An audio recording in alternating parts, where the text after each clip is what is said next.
La prochaine étape, c'est qu'il y a 37 partis politiques qui n'ont pas été évalués. Ils vont commencer à venir récupérer les outils d'évaluation à partir du 5 novembre, 5-6 novembre. Ils ont des jours pour récupérer les outils. Ensuite, ils auront 3 semaines pour se préparer. Après 3 semaines, ils vont recevoir les équipes. À la différence près qu'il n'y aura pas de mission déployée, mais ce sont les directeurs préfectoraux qui vont faire l'évaluation avec les bureaux fédéraux, donc les démembrements de ces partis sur l'ensemble du territoire, dans les 33 préfectures et dans les communes, parce que vous n'êtes pas sans savoir que le ministre a pris une décision pour nommer ses responsables au niveau des préfectures et des communes de Conakry. Donc nous, au niveau central, on va visiter et ils seront soumis à la même procédure que les autres partis politiques qui ont été évalués. Ensuite, il y aura un résultat. Deuxièmement, nous allons faire face aux partis qui sont qui sont suspendus. Les partis suspendus aussi, il y aura une commission qui va être formée et mise en place, qui va les accompagner dans le processus de vérification pour lever les suspensions au fur et à mesure en fonction de la documentation ou des états financiers à mettre en place et à faire certifier par les cabinets. Et ensuite, on continuera avec ceux qui sont mis sous observation pour qu'au moins les points, parfois c'est 2 points, 3, 5, 6 points qui ne sont pas satisfaits, pour qu'ils puissent satisfaire ces points aussi pour les enlever sous observation. Donc cela va être notre procédure, mais il faut aussi se dire que c'est un processus continu, ça ne va pas s'arrêter, ce n'est pas que nous avons commencé. Nous avons aujourd'hui une base de données et nous allons faire en sorte que, en dernière position, que les gens puissent soumettre leurs documents à distance via notre plateforme que nous sommes en train de finaliser en termes de gestion des partis politiques. Madame, qu'est-ce qui justifie le retard dans l'évaluation des autres partis politiques? D'aucuns parlent d'erreur de la part du ministère. Ce n'est pas une erreur, c'est un processus, c'est ce que je dis. Et qui dit processus dit qu'il y a des phases.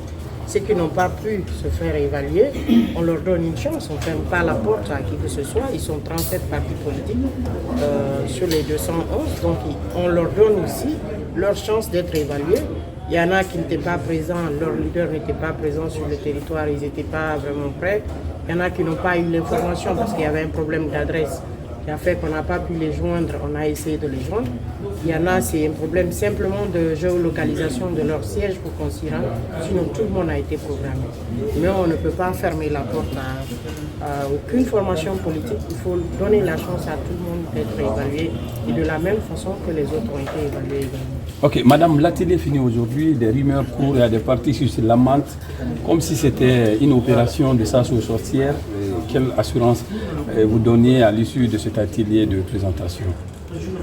Je pense qu'on n'a pas à se lamenter, ce n'est pas une chasse aux sorcières, et nous avons toujours essayé de rassurer les uns et les autres. Ce qui est clair, c'est que les gens doivent respecter, premièrement, les contenus des statuts règlements intérieurs de leur parti. Parce que le problème, c'est là où le bas blesse, ce n'est même pas d'abord la loi. Quand vous avez mis des règles de gestion dans votre formation politique, il faut les respecter. Donc ce n'est pas respecter, il faut qu'ils arrivent à respecter. Quand vous dites que vous faites les congrès chaque 5 ans, vous êtes en retard de 5 ans sans congrès, 6 ans sans congrès, 7 ans, il faut tenir le congrès. Donc il faut que les gens quand même ne voient pas cela une chance aux sorcières.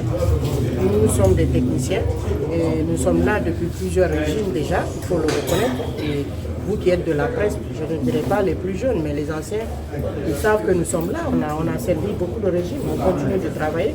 Le rôle d'un fonctionnaire, c'est lorsqu'on te donne la capacité et la possibilité de faire ton travail, de donner un bon résultat, tu le fais.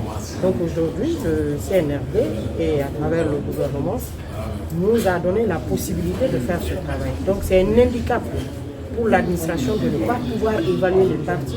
Imaginez que la charte a été promulguée et mise en valeur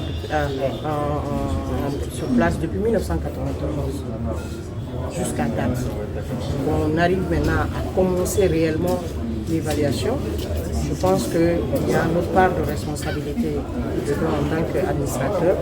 Il faut l'assumer, mais il faut commencer quelque part pour faire ce travail, pour que ce travail soit maintenant un processus continu, comme l'a dit M. le ministre de l'Administration du territoire et de la décentralisation hier dans son interview et dans son discours également. Merci madame.